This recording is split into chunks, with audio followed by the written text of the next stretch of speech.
আসসালামু আলাইকুম। Welcome back to my channel. ইলিশ মাছ আমাদের সবারই অনেক প্রিয় একটি মাছ। এই ইলিশ মাছ যেভাবে রান্না করা হোক না কেন ভীষণই মজার। আজকে আমি ইলিশ মাছ দিয়ে করে দেখাবো ইলিশ মাছ এবং পটলের ঝোল তরকারি। এই ঝোল তরকারিটি ভীষণই মজা গরম গরম ভাত বা রুটি পরোটার সাথে খেতে। আজকে আমি খুব সহজভাবে বাঙালি ট্র্যাডিশনাল পদ্ধতিতে কম উপকরণে কম সময়ে এই রান্নাটি করে দেখাবো। প্রথমে আমি এখানে ৫ পিস ইলিশ মাছের পেটি সহ ডিম নিয়ে নিয়েছি। আপনারা এখানে মাছও নিয়ে নিতে পারবেন। নিয়ে নিয়েছি পটল এবং আলু প্রায় আধা কেজির একটু উপরে আছে। মাছের উপরে সামান্য একটু হলুদ এবং লবণ দিয়ে মেখে নিব। এভাবে যদি ইলিশ মাছের ডিম সহ পটল আলু রান্না করেন সেই তরকারিটির স্বাদ হবে অতুলনীয়। লবণ হলুদ আমি মেখে নিচ্ছি, একটু সাবধানে মেখে নিতে হবে। হলুদ এবং লবণ মাখানো হয়ে গিয়েছে। এই কাজটি হাত দিয়ে করলে ভালো। এখন এই মাছগুলোকে ভেজে নিতে হবে। একটি ফ্রাই প্যানের মধ্যে দিয়ে দিয়েছি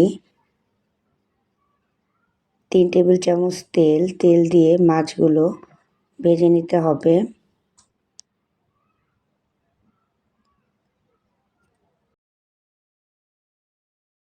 মাছগুলো আমি হালকা করে ভেজে নেব। এক পাশ হালকা ভাজা হয়ে গিয়েছে, উল্টে দিচ্ছি। আপনারা চাইলে না ভেজেও এই রান্নাটি করতে পারবেন, তবে যদি হালকা করে একটু ভেজে নেওয়া হয় তাহলে ডিমগুলো একটু শক্ত হয়ে যাবে এবং এই রান্নাটির স্বাদও বেড়ে যাবে অনেক গুণ। তবে কড়া ভাজার কোনো দরকার নেই। সেম তেলের মধ্যে আমি দিয়ে দিচ্ছি পেঁয়াজ কুচি। এখানে আমি পেঁয়াজ কুচি দিয়েছি 3টি। পেঁয়াজগুলোকে একটু নেড়ে দিচ্ছি। দিয়ে দেব গুঁড়া মশলা। যখন পেঁয়াজগুলো হালকা ভাজা হয়ে যাবে তখন দিয়ে দিচ্ছি হাফ চা চামচ হলুদের গুঁড়া, 1 চা চামচের থেকে কম মরিচের গুঁড়া, হাফ চা চামচ লবণ এবং মশলা কষানোর জন্য সামান্য পানি।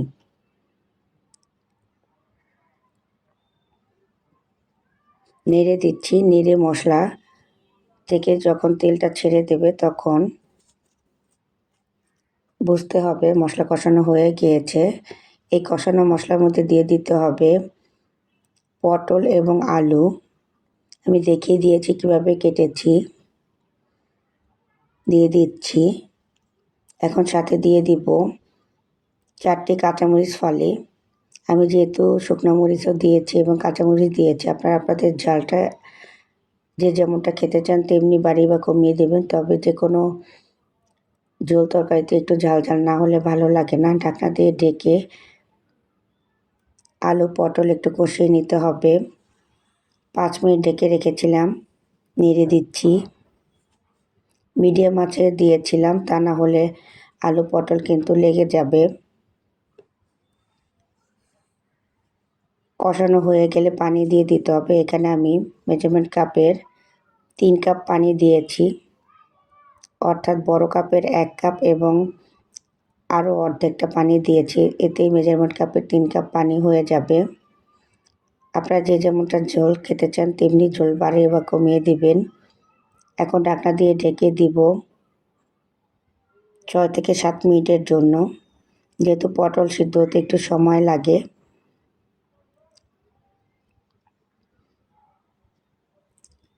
ঢাকনাটি তুলে নিচ্ছি। চেক করে দেখতে হবে পটলগুলো সিদ্ধ হয়েছে কিনা। ঝোলটাও চেক করে দেখতে হবে লবণ ঠিকঠাক আছে কিনা। লবণ প্রয়োজন হলে আরেকটু যোগ করে দিতে হবে। এখন মাছগুলোকে আমি দিয়ে দিচ্ছি। যেহেতু এই মাছগুলো হালকা ভাজা আছে তাই বেশিক্ষণ রান্না করার প্রয়োজন হবে না। ইলিশ মাছ বেশিক্ষণ রান্না করার দরকার হয় না। মাছগুলো দিয়ে দিয়েছি। মাছগুলো একটু চেপে চেপে দিতে হবে ঝোলের মধ্যে। ভালো করে ঝোলের মধ্যে চেপে একটু ডুবিয়ে দিতে হবে, তা না হলে ডিমগুলো কিন্তু কাঁচা থেকে যাবে। এভাবে 3 থেকে 4 মিনিট রান্না করে নিতে হবে মিডিয়াম আঁচে। এতে করে তেলটা উপরে উঠে আসবে এবং তরকারির কালারটা অনেক বেশি সুন্দর হবে। 4 মিনিট পরে দেখা যাচ্ছে আমার তরকারিটা থেকে তেলটা আলাদা হয়ে গিয়েছে। আমি চুলাটি বন্ধ করে দিচ্ছি এবং 2 মিনিট পরে আমি দেখাচ্ছি ঠান্ডা হওয়ার পরে তেলগুলো একেবারে উপরে উঠে এসেছে এবং কালারটি কতটা সুন্দর এসেছে। আপনারা এভাবে বাসায় ট্রাই করবেন এবং চাইলে আমাকে জানাতে পারেন কেমন হয়েছে। রেসিপিটি ভালো লাগলে লাইক, কমেন্ট, শেয়ার এবং চ্যানেলটি সাবস্ক্রাইব করবেন। সবাইকে আমার সাথে থাকার জন্য অসংখ্য ধন্যবাদ জানাচ্ছি।